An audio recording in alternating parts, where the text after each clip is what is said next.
In the field of hydrology, we learn about the water cycle in the school. The water cycle, what we learn in the school, was first described in 1580 by Sir Bernard Palissy. And we learned in school that the water evaporates from the ocean. It forms into clouds. The clouds move, they rise, they condense, and the water falls and flows back into the ocean, and the water cycle is completed.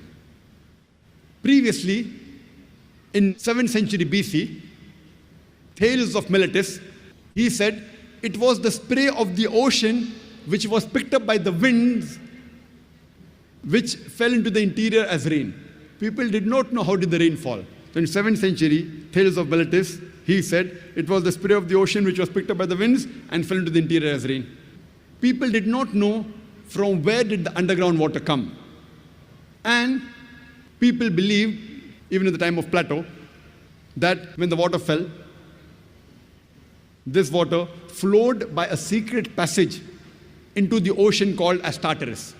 People did not know from where did the underground water come. So they thought it was the pressure of the winds on the water which forced the water into the interior. And even till as late as 17th century, people and great thinkers like Descartes believed in this theory. Even in 19th century, people believed in the Aristotle's theory that the water evaporated from the earth and cooled in mountain caverns which fed the springs. Today we know that the underground water is due to the seepage of the rainwater. And Allah says in the Quran, in Surah Zumar, chapter number 39, verse number 21, "Seest not thou that it is Allah subhanahu wa ta'ala who sends on water from the sky and causes it to soak in the grounds, causes springs in the ground, and then causes sown field of various colors to grow." Quran mentions in Surah Rum, chapter number 30, verse number 24. It is Allah who sends down water from the sky and then gives life to the earth after it is dead. The Quran says in Surah Mu'minun, chapter number 23, verse number 18, it is we who send down water from the sky, and we can store it, and we can even drain it easily. The Quran says in Surah Hijr, chapter number 15, verse number 22, that we cause fecundating winds. The Arabic word used is lawaki, which is the plural of lakaha, coming from laki, which means to fecundate, which means to impregnate. We cause fecundating winds. We cause winds to impregnate, and then the water falls from the sky. And today we know that science tells us that the pollen is picked up by the winds and it impregnates the clouds.